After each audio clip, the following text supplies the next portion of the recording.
I never thought I'd be standing on the sidewalk at 63, holding 2 suitcases, while my daughter closed the door to the house I paid for.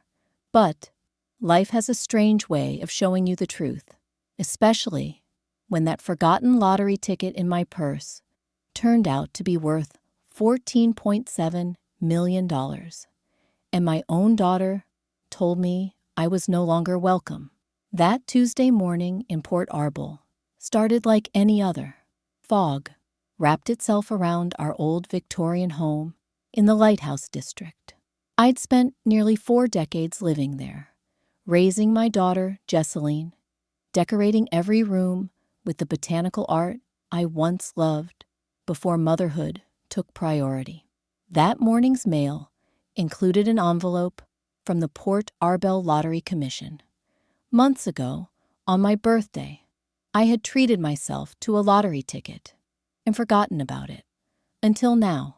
Inside the envelope was confirmation that I'd won. I was stunned. After taxes, it would come out to nearly $9 million.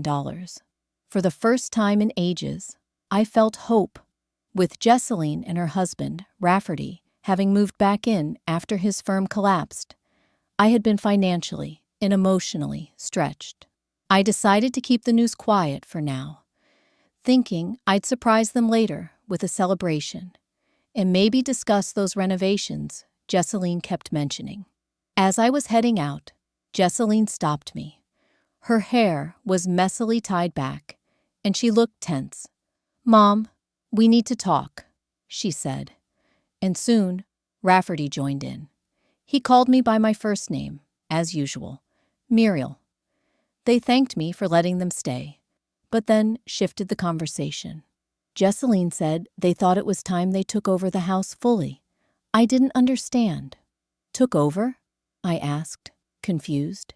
She said the house needed updates and that 3 generations under one roof didn't work anymore.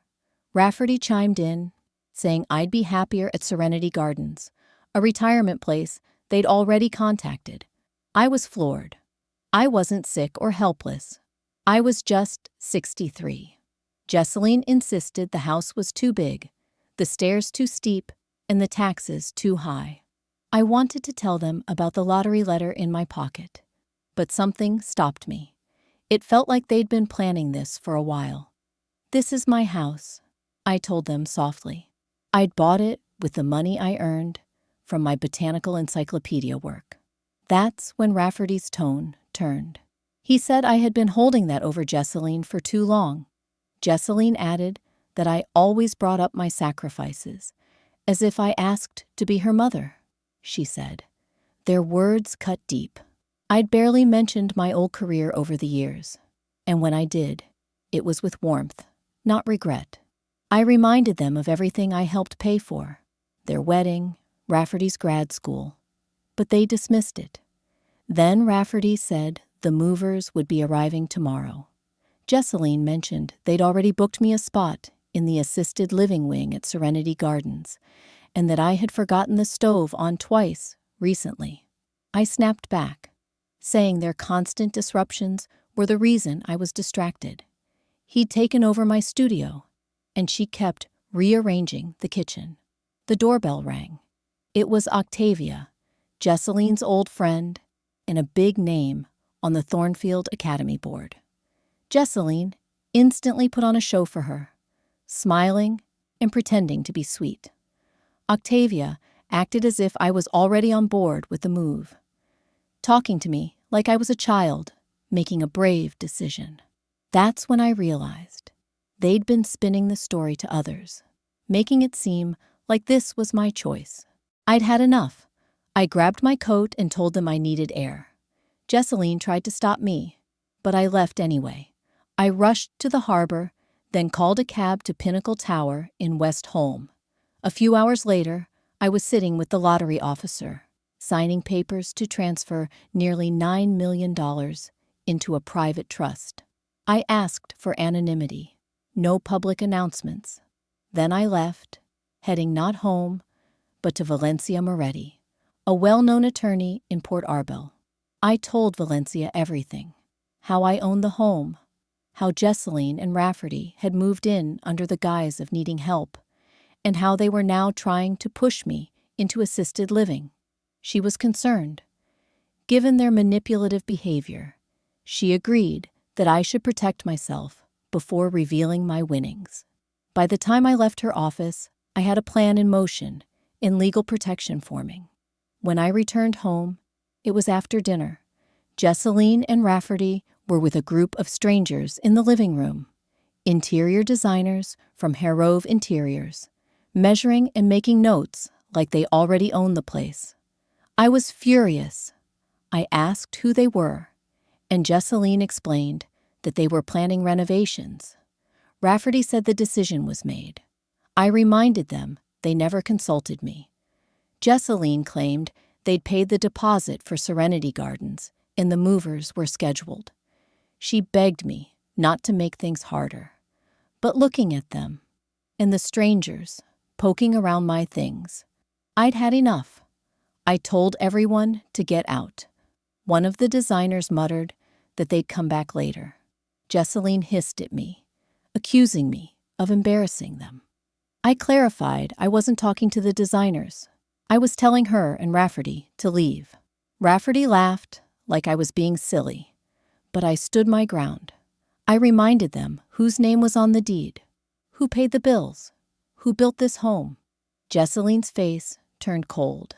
She warned me not to come crawling back when I couldn't manage the house or pay the taxes. Rafferty mocked my small pension. I almost told them then, almost showed them the letter. But something stopped me. If money was the only reason they might treat me better, then they didn't deserve to know. Nothing's really changed at all, I said calmly. I think we're done here. Jesseline just stared at me, her eyes calculating. This house isn't only yours. Dad left me his share in his will, she said. A complete lie. My late husband had trusted me and left everything solely in my name, believing I'd always provide for our daughter, which I had done without fail. But Jesseline clearly believed the lie she told herself. Take a look at the deed, Jesseline, I told her, keeping my voice steady. It's been in my name from the beginning. We'll see about that, she shot back. If you try to kick us out, we'll fight you in court. We have rights. We've established residency. Then talk to a lawyer, I said, stepping aside. Now please leave. Rafferty looked like he wanted to argue more, but with the designers still there watching, his pride wouldn't let him. This isn't over, he muttered as they walked out. Once the designers had gone, offering quick apologies, I was left sitting in my living room. Quiet settled in again.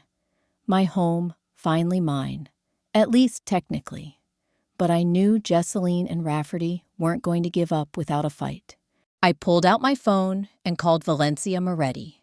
They're threatening to take legal action, I told her, after sharing everything that had happened. They're saying Jesseline has a right to the house through her father. Valencia quickly reassured me. She doesn't. I already checked the property records. The house is solely yours, and her father's will left everything to you. They have no legal standing outside of temporary residency, which we can handle with eviction. What should I do tonight? I asked. They're still in the house. Document everything, she said. If they act threatening in any way, call the police.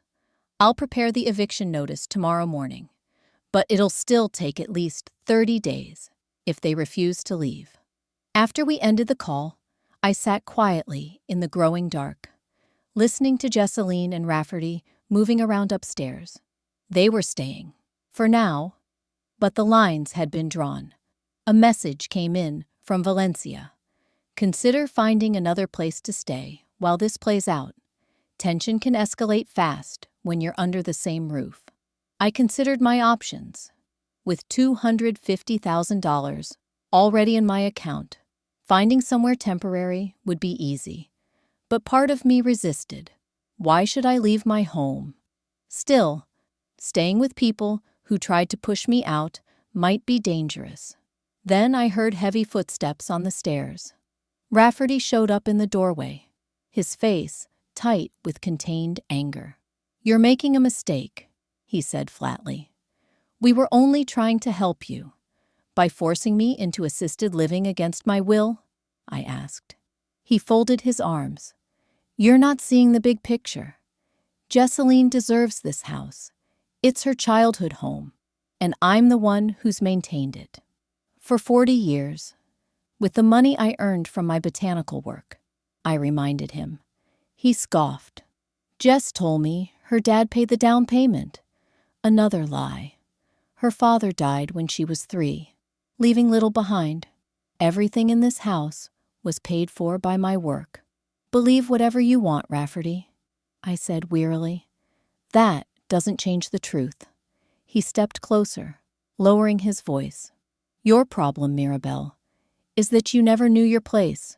You're just a small-town illustrator who got lucky. You've been writing that one book deal for decades." His words were meant to belittle me, but they did the opposite. They made things crystal clear. "If that's how you see me," I said quietly, "then yes, it's definitely time for you to leave." "We're not going anywhere," he snapped. "And if you stay, life's going to get very uncomfortable for you." The threat hung in the air. I felt a brief shiver, not from fear of harm, but from the mental games they'd try to play. But I reminded myself about the letter in my pocket, my talk with Valencia, and the $8.9 million soon to be mine. I didn't need to win tonight. I just had to hold out a little longer. "Good night, Rafferty," I said, standing. "I'm going to bed." He looked surprised, but stepped aside. "This isn't over," he called. I turned around. "No," I said. "It's just beginning." That night, sleep didn't come easy. I kept listening for footsteps, waiting for something to happen. But morning came without incident, and with a renewed sense of purpose. I got dressed carefully, choosing clothes that gave me confidence. A deep blue blouse, tailored slacks, and my best boots. Today was going to matter. Downstairs, Jesseline was already in the kitchen, coffee in one hand, laptop in front of her. She barely looked at me. I started making my own coffee, feeling the tension thicken. Then I noticed some of my botanical illustrations were gone. "Where are my drawings?" I asked. "Packed," she said, without looking up. "Since you're being unreasonable, we figured we'd start moving anyway." A chill settled over me. "Those are my original works. Where did you put them?" "In storage," she said vaguely. "Don't worry, they're fine." The way she dismissed my life's work, art that museums had requested, lit something inside me. "I want them back now." She finally looked up, her face unreadable. "They're not here anymore. Raph took them to a storage unit this morning. You had no right. Those illustrations are worth thousands." She rolled her eyes. "They're just old plant drawings, Mom. Nobody cares." My hands shook as I set my mug down. "Where is Rafferty now?" "Meeting our lawyer," she said, sounding smug, "to discuss our rights to the house." I didn't respond to the veiled threat. "Which storage facility?" "Why does it matter? You'll get them back eventually." Taking a deep breath, I steadied myself.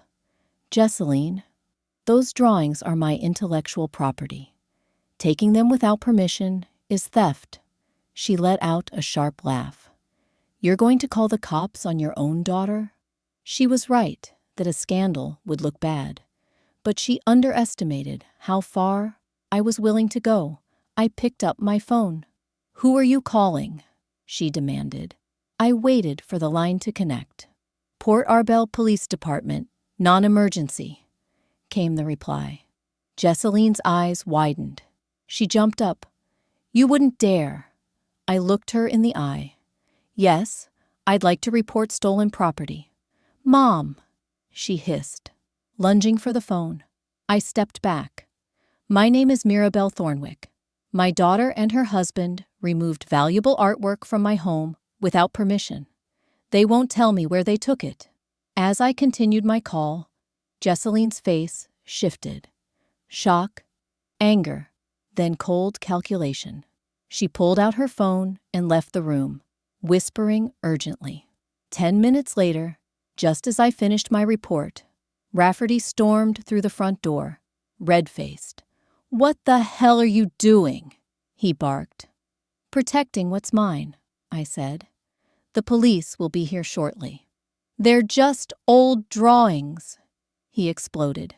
"You took them from my home without permission and won't tell me where they are." Jesseline quickly stepped in. "They're at Port Arbel Storage, Harbor Road, Unit 217. Happy? Now cancel the police." "No," I said calmly. "This has gone too far. It needs to be documented." Rafferty glared. "You don't know what you're doing. I have connections.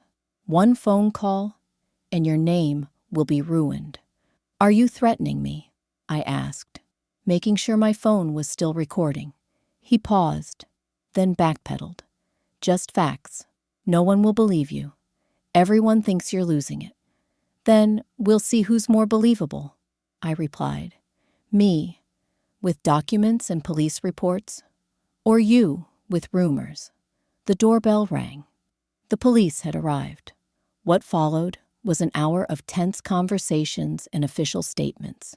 The officers were polite, but clearly uneasy dealing with a family dispute. They said criminal charges would be complicated, but everything was now on the record. After they left, silence filled the house again. Jesseline and Rafferty went upstairs. I used the quiet to call Valencia. "You did the right thing," she said. "Keep documenting. I've got the eviction notice ready. We can serve it today." "I'm ready," I said. Valencia added gently, "Have you considered staying somewhere else while this is resolved?" I hesitated. Leaving felt like giving up, but staying might not be safe. "I could check into a hotel," I admitted. "Good. Take essentials. I'll send someone over with the notice this afternoon." After we hung up, I started moving through the house, packing important things. Photos, keepsakes, irreplaceable memories. As I zipped the last suitcase, Jesseline appeared at my door. She looked surprised. "You're leaving?" she asked softly. "For now," I replied, without looking at her. "So, after all that drama, you're just giving up?" I met her eyes. "I'm not giving up. I'm removing myself from a toxic environment, on my lawyer's advice." Her face hardened. "Lawyered up against your own mom? Nice. I hired a lawyer after you tried to shove me into a home and take my house," I said firmly. "Everything happening now is the result of that." "We were trying to help," she said weakly. "No," I corrected. "You were helping yourselves and convincing everyone else it was for me." She turned away. "You don't understand. I understand more than you think," I replied, closing the suitcase. "You'll be getting an eviction notice this afternoon. You and Rafferty have 30 days. Her eyes widened. "You're evicting us, your family. Where are we supposed to go?" "I'm not concerned about Raf's business falling apart anymore," I said, surprised at how effortlessly the words left my mouth. "You made your decision the moment you treated me like I didn't matter." Her face wavered for a second, then turned hard again. "You'll regret this when you're old and all alone, with no one left to look after you. You'll remember this day." I picked up my suitcases, strangely feeling light despite their weight. I will remember it. The day I finally chose to stand up for myself. As I moved toward the door, she stepped aside. Her face showed something I couldn't quite name. There was anger, yes, but maybe something more, maybe fear, maybe even respect. Downstairs, I could hear Rafferty speaking sharply on the phone. He went quiet as soon as he saw me coming down with my bags. "Running away?" he asked, coldly. "No," I replied. I'm making a strategic retreat. That's not the same. He gave a dry laugh. I never really got why Jess was so scared of turning into you. But now I do. You've got no heart. His words should have hurt, but instead, they made me more sure. You're wrong, Rafferty. I've given my heart away too easily for too long. That ends now. I walked past him and paused at the front door, taking one last look at the home I had built. The life I had poured myself into. I would come back, but when I did, everything would be different. Goodbye, I said, not to him or the house, but to the woman I used to be, the one who gave up everything for people who only saw her as useful. As I stepped onto the porch, the ocean breeze lifted my hair, carrying with it a salty breath of possibility. Right then, my lawyer's car pulled up to the curb, perfectly on time.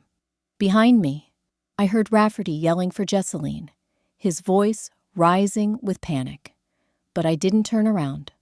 I walked straight toward the car and toward a future I would finally build. Not for Jess, not for anyone else, but just for me. And for the first time in what felt like forever, I felt free. The Crimson Tide Hotel looked nothing like I had imagined. As I stood in the grand lobby, with its marble floors, high ceilings, and sparkling chandeliers, I felt out of place in my practical shoes and wrinkled travel clothes. The young receptionist behind the desk greeted me with a professional smile. "Welcome to the Crimson Tide. How may I help you?" I gently placed my bags down. "I'd like a room, please. At least for 2 weeks." Her fingers flew over the keyboard. "We have a standard king room on the 4th floor, $250 per night. Do you have one with a harbor view?" I asked, surprising myself. She looked at me again, evaluating. "Our harbor view suites begin at $475 per night." "That's fine," I said, sliding my new debit card across the counter. Her eyebrows lifted slightly, but she processed the payment without issue. "Very good, Miss Thornwick. Would you like help with your luggage?" 20 minutes later, I stood inside a suite, larger than my old kitchen and dining room combined. Tall windows gave a perfect view of Port Arbal's harbor, with a lighthouse perched in the distance. A king-sized bed sat against one wall, and a sitting area with plush chairs filled another. The bathroom had a deep, soaking tub, one I could actually stretch out in. I sat on the bed, suddenly hit with emotion. Just a day ago, I'd been in the home I'd lived in for almost 40 years, trying to figure out how to stretch my pension. Now, I was here, in luxury, with millions in the bank. The shift felt unreal. My phone buzzed. A text from Valencia. "Eviction notice has been served. Call me when you're settled." I called her. "How did they take it?" I asked. "About what we expected," she said. "Your son-in-law tried to scare my associate, even threatened legal action. Your daughter got emotional, but the notice was delivered correctly and is fully documented. They have 30 days. "Thank you," I said quietly, gazing out at the harbor. "What's next?" "Now we protect your assets and prepare for whatever they try next." "Have you decided what to do about the illustrations?" Those botanical drawings, my life's work, were still sitting in a storage unit. They weren't urgent, but they held years of careful work and had value. "I want them back," I said, with certainty. "I'll have someone check they're still there, and if needed, we'll get a court order," Valencia promised. "In the meantime, I suggest meeting with the financial advisor from the Lottery Commission. Managing your winnings properly is key." After the call, I unpacked my small collection of belongings, hanging clothes, and placing toiletries in the fancy bathroom. Doing those simple things helped me feel more grounded. When I was done, I pulled out my notebook, the one I always carried, and started listing tasks. First, meet with the advisor. Second, retrieve my illustrations. Third, look into long-term housing. And further down the list, a harder task. Decide if I wanted a relationship with Jesseline at all. The next morning, after the best sleep I'd had in months, maybe because of all the change, I met with Zachariah Peaton, the financial advisor recommended by Lana. His office overlooked the business district, full of sleek decor, though he himself had a classic, refined air. "Ms. Thornwick," he greeted me, rising from his chair. "A pleasure. Lana spoke highly of you." I sat across from him. I'm not sure what she could know about me from such a short meeting. He smiled. "She said you asked smart questions and didn't rush off to buy a sports car. That already puts you ahead of most new lottery winners." For 2 hours, Zachariah patiently explained how to manage this windfall, covering taxes, investments, trusts, and even charitable giving. Everything was made clear and understandable. By the time we finished, I had a real plan to protect and grow my money. "Most lottery winners run through their money in 5 years, he warned. "But I think you'll be different." "I've lived simply my whole life," I said. "I don't see that changing much now." "That's good," he replied. "But give yourself a little joy, too. There's a balance." I left his office with my finances in order, and the first portion of my winnings already invested. The rest would arrive soon, but I already had more money than I'd ever imagined. Walking back to the hotel, I passed Blackburn Auction House and saw a sign in the window, "Maritime Collection Auction, Saturday." On a whim, I went inside. The space was elegant, quiet, with carefully arranged artwork and antiques. A refined woman approached me, silver-streaked hair, pearls, and grace. "Welcome to Blackburn's. I'm Blackburn. Looking for anything in particular?" "Just browsing," I said. "I saw the sign for Saturday's auction." "Ah, yes, the Harbor Collection. Exceptional maritime items spanning 3 centuries of Port Arbel's history. Would you like a catalog?" She handed me a glossy booklet. As I flipped through, one item made me stop. A collection of old maps and charts of Port Arbel's coast from the 1800s, complete with handwritten notes on local plants. "These are gorgeous," I said. "Indeed," she agreed. Created by Captain Elias Winthrop. He was a skilled navigator and a self-taught botanist. He recorded plant species that weren't officially named until years later. I leaned in, more interested. "Will they sell for a lot?" She looked at me thoughtfully.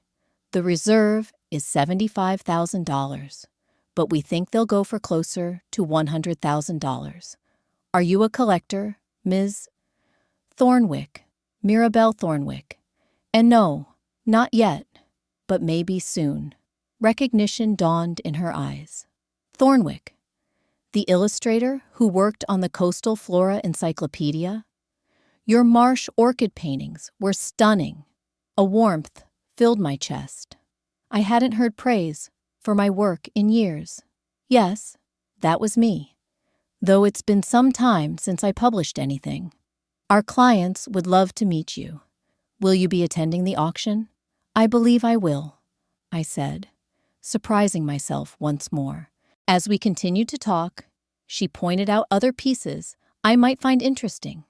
Her knowledge was impressive, and I found myself genuinely enjoying the exchange, unlike Jesseline and Rafferty, who always brushed off my interests as dull. "May I suggest attending our preview event tomorrow evening?" she offered. "It's invitation only, but I'd be happy to add you to the list. You can get a closer look before the auction." I took her card, heart fluttering at being invited into a world I'd never thought was mine. Seeing a bit of tension between us, stepped forward with a well-practiced smile. "We were just concerned," she said, her voice smooth but insincere. You're not exactly one to disappear without a word, Mirabelle. I raised an eyebrow. Funny, I thought I had every right to disappear. Isn't that what people do when they've had enough? Jesseline's face flushed with emotion, but she quickly regained her composure. Mom, I'm just trying to understand. Understand what, Jesseline? I interrupted, not willing to let her manipulate the conversation. How I could have the audacity to leave the life you took for granted. How I dared to put myself first after all these years. Her jaw clenched, but she said nothing. Instead, she turned to Octavia, who was already sizing up the situation, her eyes calculating. I could see the judgment in their eyes, the way they were scanning me. I wasn't their meek, silent mother anymore. I was someone different, someone they couldn't control. Imogen, sensing the rising tension, subtly moved closer, giving Jesseline and Octavia a moment to think twice. I noticed them glance at her, clearly trying to gauge whether she was an ally or a threat. Their eyes narrowed, but neither said anything. They were used to walking into rooms and taking over. They weren't used to being challenged. So, how are things back at home? Octavia asked, her voice cool, as if trying to ease the discomfort in the air. I imagine things must be different now that you've made your exit. They are, I replied coolly, and they'll continue to change. You don't get to control me anymore, Octavia. Neither of you do. Jesseline's face shifted between frustration and disbelief. You're not even going to listen to me. You're just going to cut me off like that? No, Jesseline, I said, my voice firm. I'm not going to keep listening to you twist everything around. You've had years to hear me, and you didn't. Now, it's time for me to listen to myself. A long silence followed, broken only by the soft hum of the conversations around us. Jesseline and Octavia exchanged looks, both unsure how to handle the change in dynamics. The tension lingered in the air, but I wasn't about to back down. In fact, for the first time, I wasn't afraid of the quiet, the judgment, or the unspoken expectations. I had stepped into a world where I didn't need their approval anymore. As they stood there, unsure of how to react, I turned my attention back to Imogen, who gave me an approving nod. We both knew that nothing would be the same after tonight. The woman who had once been afraid to assert herself, to stand up to those who had taken so much from her, had finally found her voice.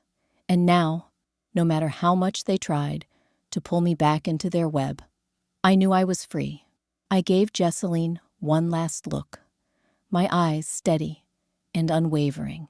I'm done being the person you want me to be, and I'm done being someone you can walk all over. Goodbye, Jesseline. I don't need you in my life anymore. And with that, I turned and walked away, leaving behind the past, the manipulations, and the suffocating expectations. For the first time in my life, I was walking toward the future, not just for me, but for the person I had always been beneath the layers of obligation and sacrifice. I was reclaiming what was mine, my life, my freedom, and my peace. I didn't look back as I walked away, and that small choice, one I never would have dared to make before, felt like closing a heavy, rusted gate behind me. The sound of my heels clicking against the marble echoed louder than any of their words ever had. Each step was a quiet declaration. I owed them nothing. Now, Imogen caught up to me in a few strides, her presence solid and grounding. She didn't speak, and she didn't need to. Her quiet understanding was all the reassurance I needed. We left that gallery, the place where they thought they'd cornered me, without another word. Back in the car, the night air was cool against my skin. I rolled down the window and let it hit my face like a baptism, a shedding of years, of burdens, of expectations I never agreed to in the first place.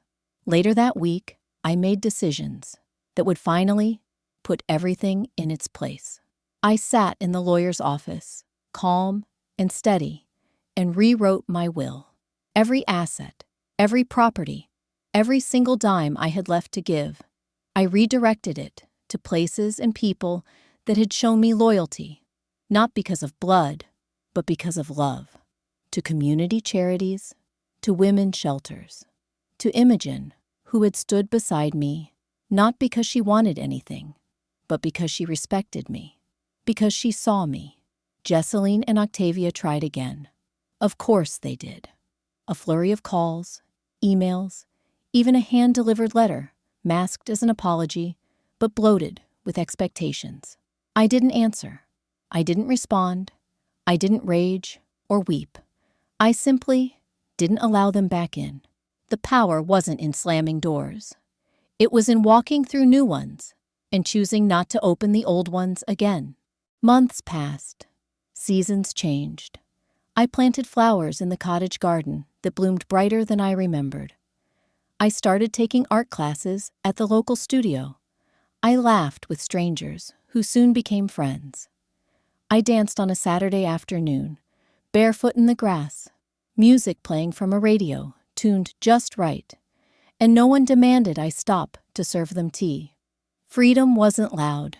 It was quiet, gentle, kind. It looked like mornings without tension and evenings filled with peace. I still thought of them sometimes, not with hate, but with clarity. I saw the way they had held me down, not always cruelly, but constantly, and how I had let them, until I didn't. One morning, as I sat on the porch sipping tea with Imogen beside me, her dog curled at our feet, sunlight stretching across the hills, I exhaled a breath I didn't realize I'd been holding for years. I didn't lose them, I said softly. Imogen turned, curious. No? I smiled, slow and certain. Number they lost me. She raised her mug, as if to toast the truth. Their loss is the world's gain. We sat in the warmth of it all, of life, of healing, of finally being seen. Because in the end, it wasn't about revenge. It wasn't about proving anything to them. It was about finally choosing me. And in that choice, I found everything I ever needed. Peace, purpose, and the kind of love that doesn't ask you to disappear. If this story touched your heart, I'd love to hear your thoughts in the comments. Have you ever had to walk away from people you once loved just to find peace? Sometimes the strongest thing we can do is choose ourselves. Margaret's story reminds us that healing doesn't always come from apologies. It often comes from finally putting yourself first.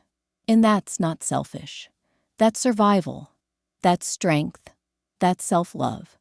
If you're listening to this and you've ever felt used, underestimated, or left behind, just know that your worth isn't tied to anyone's approval. You are enough, exactly as you are. Drop a heart emoji if you believe in second chances, in the power of walking away with your head held high. And remember, sometimes the best revenge is living well.